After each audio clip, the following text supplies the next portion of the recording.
Ya, pemirsa, pemerintah memberikan sinyal akan mengurangi secara bertahap insentif pajak bagi sektor usaha di tanah air. Pemangkasan insentif pajak akan diberlakukan bagi sektor yang dinilai sudah pulih, terutama menjelang normalisasi defisit APBN tahun 2023 mendatang. Pemerintah telah memberikan berbagai insentif pajak untuk dunia usaha dalam rangka pemulihan ekonomi nasional sejak 2020. Insentif pajak pemerintah tersebut diantaranya melalui PMK nomor 114 tahun 2022 yang mengatur perpanjangan 3 jenis insentif pajak untuk dunia usaha hingga Desember 2022. Kemudian insentif PPNBM kendaraan bermotor yang akan berakhir pada September hingga PPNDTP sektor properti.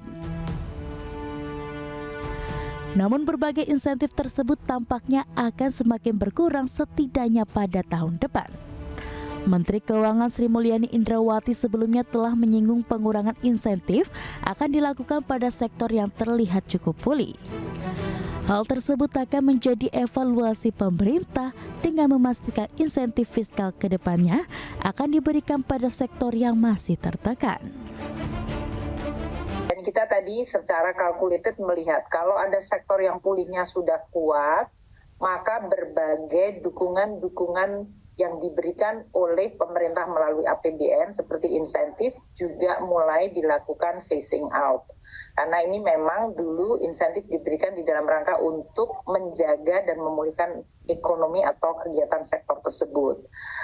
Kemudian untuk kegiatan yang sudah mulai pulih secara baik, kita akan tetap dorong, jaga. Untuk yang belum pulih kita akan terus Rencana pengurangan insentif pajak ini diamini Direktorat Jenderal Pajak Kementerian Keuangan yang memastikan insentif ke sektor usaha yang telah diberikan seperti insentif PPNBM kendaraan hingga PPNDTP properti akan dievaluasi. Selain itu, pemerintah masih memberikan insentif pajak pada sektor kesehatan. Sementara itu, Kementerian Keuangan mencatat penerimaan pajak hingga akhir Juli 2022 mencapai Rp1.028,46 triliun atau tumbuh 58,79% dibandingkan tahun 2021. Dari Jakarta, Raharjo Patmo, IDX Channel. Baik pemirsa, untuk membahas tema menarik kita hari ini, pemerintah makin selektif memberikan insentif pajak. Kita sudah tersambung melalui Zoom bersama dengan Bapak Bawono Kristiaji. Beliau adalah Kepala Riset Pajak dari Darussalam Tax Center. Selamat pagi Pak Bawono. Selamat pagi Pak Pras. Ya, salam sehat Pak. Salam sehat juga. Baik, terima kasih atas waktu yang disempatkan. Sebelum kita membahas terkait dengan rencana pemerintah ini memangkas kembali insentif pajak yang sudah diberikan kepada dunia usaha. Update terlebih dahulu dari pengamatan dan juga mungkin riset yang sudah Anda lakukan terhadap sektor perpajakan di tanah air hingga hari ini. Ya, menurut saya yang paling penting dari kondisi saat ini adalah bahwa Indonesia itu bisa menorehkan prestasi di saat pasca pandemi ya. Dalam artian kondisi fiskal kita itu relatif lebih sehat, relatif cepat pulih. Jadi kalau dibandingkan dengan negara-negara lain, ini pasca pandemi ini kita termasuk yang cukup baik ya. Bagaimana kita juga bisa rebound dalam konteks penerimaan, tapi juga bagaimana kita makin lebih alokasi spendingnya itu juga lebih baik, dan ini sebenarnya sesuatu yang positif. Jadi makro fiskal kita ternyata juga secara bertahap gradual itu juga mengikuti pola pertumbuhan ekonomi atau pola pemulihan ekonomi seperti itu. Baik, tapi kalau kita lihat semasa pandemi juga pemerintah menggelontorkan banyak insentif pajak begitu ke sektor usaha. Apakah ini juga memberikan dampak akhirnya terhadap penerimaan negara atau justru nantinya akan menjadi beban apabila insentif memang terus diberikan? Kalau menurut saya, kalau kita bicara tentang insentif pajak ya dalam konteks pandemi, ini kan pemerintah punya message-nya atau punya target bahwa jangan sampai pertama ini ada kesulitan cash flow terhadap usaha. Oke. Terus juga jangan sampai ini akan menciptakan yang namanya bankruptcy gitu ya, atau misalkan lebih banyak sektor formal menjadi informal, penutupan usaha dan sebagainya. Dan menurut saya pemerintah dalam hal ini melalui berbagai insentif perpajakan ini juga sudah tepat ya. Jadi kalau kita lihat lini masanya atau timeline dari sejak pandemi strike pertama itu di 2020, pemerintah juga secara bertahap itu melakukan adjustment atas insentif-insentif yang bisa mendorong pemulihan ekonomi menjadi lebih cepat. Jadi lebih banyak konteksnya memang berorientasi pada menjaga ekonomi kita tetap stabil. Nah, lalu bagaimana konteksnya dengan penerimaan? Kalau menurut saya memang gini, ketika ada insentif, ini kan sebenarnya suatu subsidi ya melalui skema pajak atau sering disebut sebagai tax expenditure seperti itu. Nah, kalau kita lihat juga 2020 waktu itu penyerapan insentifnya juga tidak optimal. 2021 justru waktu itu kan kita lihat sampai 69 triliun ya atau lebih besar dari target, dan ini menurut saya juga baik. Nah, di tahun ini sebenarnya kalau kita melihat hingga per Juli baru sekitar 9 triliun yang insentif atau budget atau pagu alokasi insentif yang sudah dimanfaatkan. Nah, lagi-lagi dari sisi penerimaan menurut saya tidak terlalu berdampak ya mengenai tax expenditure atas insentif pajak pandemi COVID ini, seperti itu. Baik, dan Kementerian Keuangan tadi sudah disampaikan mencatat penerimaan pajak begitu per Juli 2022 1.028 triliun atau mengalami peningkatan sekitar 58,79%. Apakah ini menjadi dasar menurut Anda begitu pemerintah akhirnya sudah mulai mengkaji ulang begitu untuk mengurangi insentif pajak? Memang begini ya, tidak bisa secara langsung kita simpulkan seperti itu. Kalau menurut saya adanya setelah atau pasca pandemi ini kan hampir setiap negara termasuk Indonesia ini kan berupaya untuk bagaimana memperkuat adanya konsolidasi fiskal ya. Oke. Jadi bagaimana setelah kebijakan fiskal ekspansif terus kemudian kita mulai menyehatkan APBN. Nah, dalam paradigma tersebut tentu atas berbagai insentif pajak itu harus didesain secara lebih targeted dan juga temporary gitu ya. Jadi tidak bisa bersifat permanen.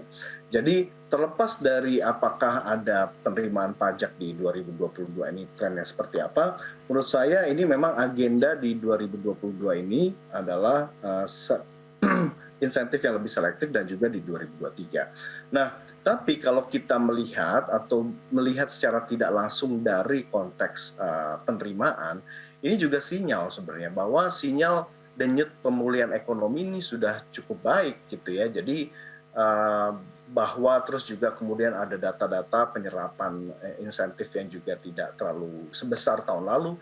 Ini juga sebenarnya sinyal juga bahwa masyarakat atau pelaku usaha mungkin di titik ini relatif sudah bisa memulihkan kegiatan ekonominya. Seperti itu. Dan berikut ini kembali kami sampaikan infografik untuk Anda terkait dengan penerimaan pajak per Juli 2022 ini. Ya, seperti yang bisa Anda saksikan, tahun 2021 penerimaan pajak mencapai 1.277,5 triliun rupiah. Kemudian per Juli 2022 sudah mencapai 1.028,5 triliun rupiah. Sehingga kalau kita bandingkan akhir tahun 2021 sampai dengan Juli tahun ini sudah ada pertumbuhan sekitar 58,79% untuk penerimaan pajak. Lantas bagaimana dengan realisasi penerimaan pajak? Ini juga data per Juli 2022, ada pajak penghasilan non-migas yang sudah mencapai 79,4% dari target yang ditetapkan. Kemudian PPh migasnya 76,1% dari target, PPN kemudian PPNBM ini 59,1% dari target, kemudian PBB atau pajak bumi bangunan dan pajak lainnya sekitar 6,6 triliun atau 20,5% dari target. Nah, lantas apa saja yang menjadi faktor pendukung penerimaan pajak di tahun 2022? Yang pertama ada tren dari peningkatan harga komoditas, ini windfall dari komoditi yang memang menjadi berkah tersendiri bagi Indonesia. Kemudian pertumbuhan ekonomi yang ekspansif juga yang masih terus dijaga. Basis yang rendah pada tahun 2021 ini juga menjadi faktor pemicu akibat pemberian insentif fiskal dan pelaksanaan program pengungkapan sukarela PPS. Ini juga yang mendapat sambutan positif ya dari wajib pajak. Kita akan lanjutkan kembali perbincangan bersama dengan Bapak Bawono Kristiaji. Beliau adalah Kepala Riset Pajak Dani Darussalam Tax Center DDTC. Ya, Pak Bawono, kita akan lanjutkan kembali. Berdasarkan data tadi yang sudah disampaikan, apa yang bisa kita cermati? Realisasi penerimaan pajak per Juli tahun ini nampaknya luar biasa juga ini. PPh non migas sudah 79% dari target, kemudian pajak penghasilan migasnya 76,1% dari target, kemudian PPNBM yang juga kemarin diberikan untuk sejumlah sektor sudah 59,1% dari target tahun ini. Apa yang bisa Anda sampaikan? Ya, sebenarnya tren positif penerimaan pajak ini kan sebenarnya bisa kita telusuri dari akhir tahun 2021 kemarin ya, bahwa kita tahu pertama kali setelah sekitar 11 tahun gitu ya, target penerimaan pajak itu terlampaui seperti itu. Nah, mulai kalau kita lihat juga penerimaan bulanan di 2022, Januari hingga Juli kemarin, ini juga terlihat pertumbuhannya itu secara konsisten ya, lebih dari di rata-rata 40% ya, year on year-nya seperti itu ya, per bulanannya seperti itu. Nah, berarti ini kan ada ada sinyal yang sangat positif. Sinyal positifnya itu tadi yang juga sudah kita lihat bersama, bahwa ada faktor-faktor yang memang mendrive hal tersebut. Yang pertama atau paling basic adalah bagaimana pemulihan ekonomi. Ini sebenarnya terlihat juga dari PPh non migas dan juga PPN. Ya. Kalau kita telusuri lebih dalam, PPh non migas ini kan sebenarnya lebih banyak ditopang, kalau kita lihat di situ adalah harga-harga komoditas juga ya. Jadi beberapa sektor yang cemerlang di dalam konteks pertumbuhan PPh non migas ini adalah pertambangan, terus juga ada industri manufaktur dan juga perdagangan. Ini sebenarnya backbone dari kontribusi sektor pajak di Indonesia. Jadi kalau 3 sektor ini udah kuat, ya udah pasti penerimaan pajak kita baik. Nah, juga dari pola pemulihan konsumsi ini juga terlihat dari PPN dan PPNBM-nya ya. Jadi kalau kita telusurin bahwa ini kan konsumsi ini relatif cepat pulih ya, atau hal-hal yang paling lebih cepat recovery di saat pasca krisis atau pasca pandemi dalam konteks ini.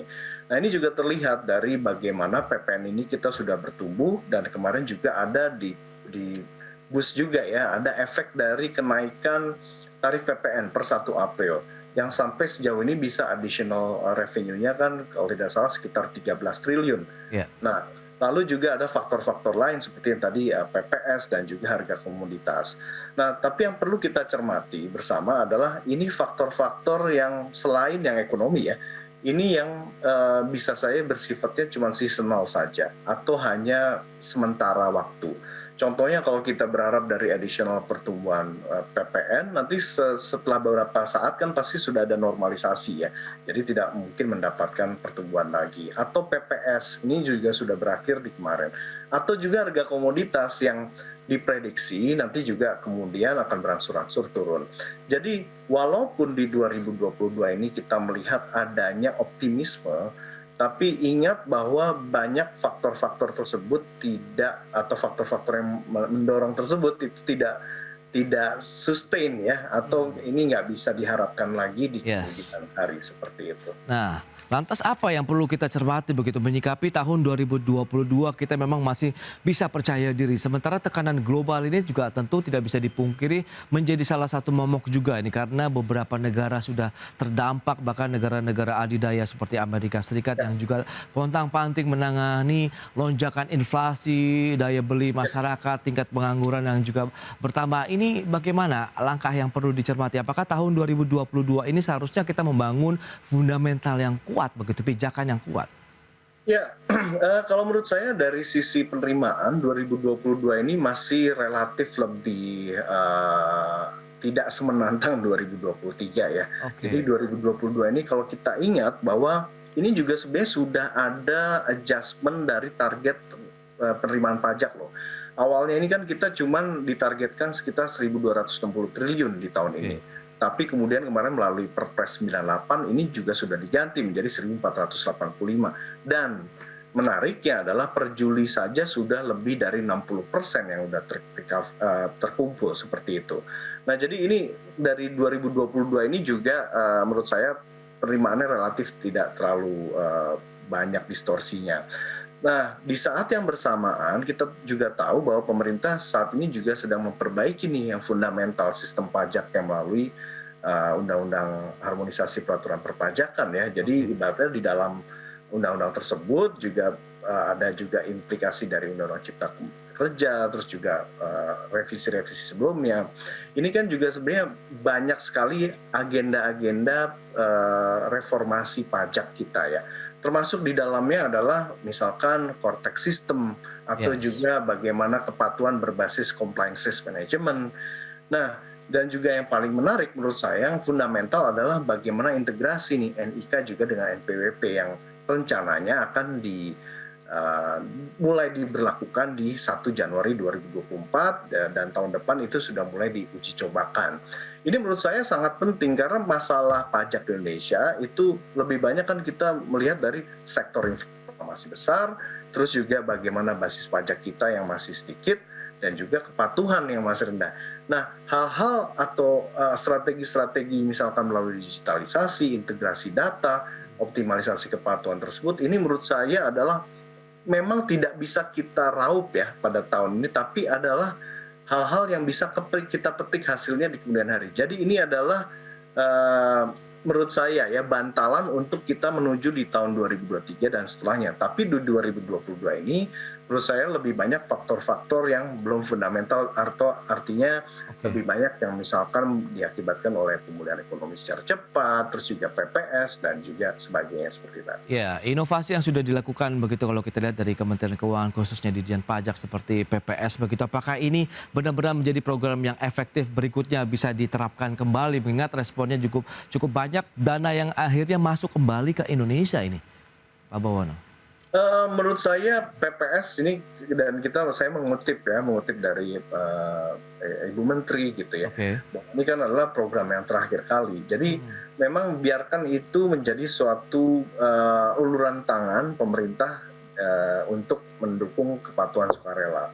Masih banyak cara-cara lain yang bisa dilakukan selain skema-skema seperti juga PPS gitu ya. Jadi yang tadi saya bilang mengenai digitalisasi ini sebenarnya penting.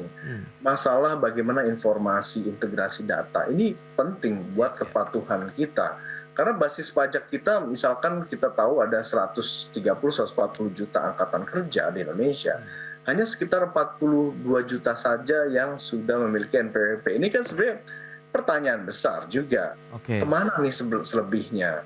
Terus juga bagaimana memetakan aktivitas ekonomi yang selama ini belum menjadi radar otoritas pajak atau DJP. Nah ini kan juga PR kita yang perlu untuk kita selesaikan di masa berikutnya, bukan melalui PPS lagi seperti itu. Kita akan lanjutkan kembali tadi terkait dengan bagaimana ini Pak Bawono apabila memang pemerintah mengurangi dari insentif pajak yang diberikan kepada dunia usaha meskipun tadi nanti masih ada beberapa yang belum pulih, masih akan terus diberikan insentif. Nah ini apakah juga akan menjadi booster nantinya pada penerima negara?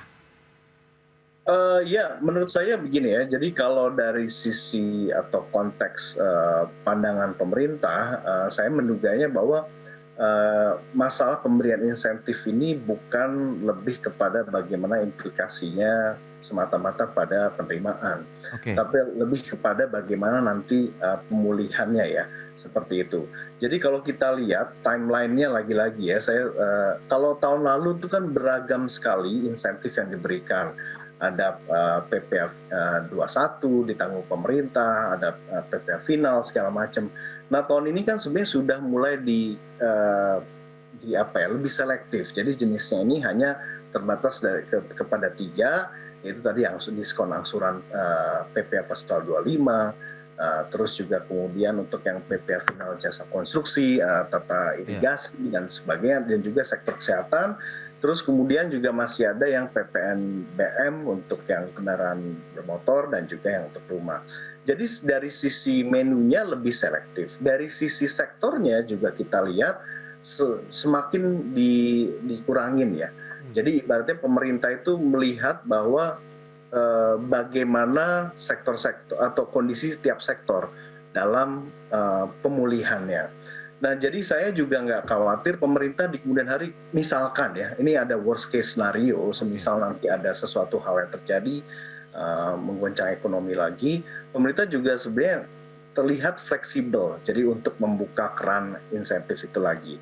Tapi di saat ini menurut saya apa yang menjadi agenda pemerintah itu sudah tepat, lebih selektif dari sisi menunya, lebih selektif dari sisi sektornya tersebut.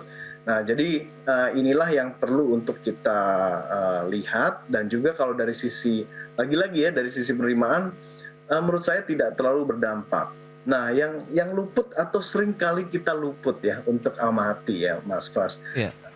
Jadi kalau kita kan bicara tentang insentif pajak yang konteksnya adalah pandemi. Tapi di luar hal tersebut, sebenarnya Indonesia ini adalah negara dengan penyediaan insentif pajak yang cukup beragam. Mulai dari super tax deduction, tax allowance, bagaimana nih pengurang penghasilan bruto untuk di daerah remote area. Oke. Ini sebenarnya banyak, dan ini masih bisa dimanfaatkan oleh wajib pajak yang semisal mereka sudah mulai pulih sedikit demi sedikit, tapi mereka pengen ekspansi atau misalkan menormalisasi usahanya, insentif-insentif tersebut bisa loh dipakai seperti itu. Jadi masih banyak. Jadi ibaratnya kalau kita bicara tentang konteks insentif pajak yang pandemi ini lebih selektif, tapi dalam kenyataannya masih banyak menu yang bisa dimanfaatkan oleh wajib pajak. Seperti Oke, itu dia berarti sebenarnya beberapa program dari insentif yang diberikan dulu pun sebenarnya masih berlaku hingga saat ini begitu ya Pak Bawono? Yes, betul. Oke, betul. ini lebih kepada tadi additional saja apabila karena memang ada kondisi yang tidak terduga seperti pandemi Betul. COVID-19. Nah, lantas bagaimana dengan normalisasi dari defisit APBN tahun depan begitu? Tahun ini kan batasan akhirnya. Apakah upaya ini juga menjadi bagian daripada mengejar target tadi normalisasi defisit APBN kita? Ya, memang kalau kita lihat dari rencana ya di dalam nota keuangan gitu ya, RAPBN 2023 yang sebenarnya nanti kita penasaran juga pasti di dalam pidato Presiden tanggal 16 besok ya. Oke. Dan itu juga sebenarnya sudah terlihat bahwa pemberian insentif yang lebih selektif dan terukur, temporary segala macam. Nah, tapi lagi-lagi ini mungkin saya pisahkan dulu dari konteks penerimaannya. Jadi karena selama ini juga tidak terlalu banyak aspek yang tergerus dari insentif pajak untuk pandemi. Dari konteks penerimaannya itu sebenarnya seperti itu. Nah, mungkin saya bicara dulu dari apakah optimis atau tidak. Kalau kita lihat kan di 2020 waktu itu juga defisit anggaran itu mencapai 6%, 2021 itu sekitar 4,5%, tahun ini diprediksi 3,9% atau lebih rendah. Tahun depan harusnya bisa kalau kita lihat dari tren yang semakin positif tersebut ya. Jadi menurut saya ada optimisme bahwa mulai tahun depan kita bisa kembali ke defisit anggaran maksimum 3%. Nah, dari aspek-aspek penerimaan menurut saya lagi-lagi begini ya, dari konteks insentif pajak, ingat bahwa banyak sekali insentif pajak yang diberikan pemerintah di luar yang kemarin masalah pandemi. Jadi ini masih ada. Yang kedua juga, kita lihat bahwa insentif pajak hanyalah sebagian dari program pemulihan ekonomi nasional. Jadi kan kita juga tahu ada masalah kredit, ada masalah UMKM, sektor kesehatan, itu juga budgetnya juga ada. Jadi tidak semuanya bantuan itu diberikan melalui insentif pajak seperti itu. Jadi tenang, menurut saya pemerintah masih melihat gitu ya. Jadi menurut saya lah. betul. Jadi pemerintah itu walaupun ini semakin selektif, menurut saya masih banyak aspek-aspek yang jadi dukungan pemerintah bagi dukungan usaha tahun. Itu dia membangun lagi optimisme baru begitu meskipun ada upaya untuk kebijakan dari insentif pajak ini dikurangi, tapi itu tidak menutup kemungkinan bahwa masyarakat pelaku usaha masih bisa merasakan kebijakan dari sektor perpajakan yang tentunya ini mendukung sektor usaha ataupun dunia usaha di tanah air begitu ya Pak Bawono. Terima kasih banyak atas waktu dan sharing yang Anda berikan kepada pemirsa IDX Channel. Selamat melanjutkan aktivitas Anda kembali dan salam sehat Pak Bawono. Terima kasih.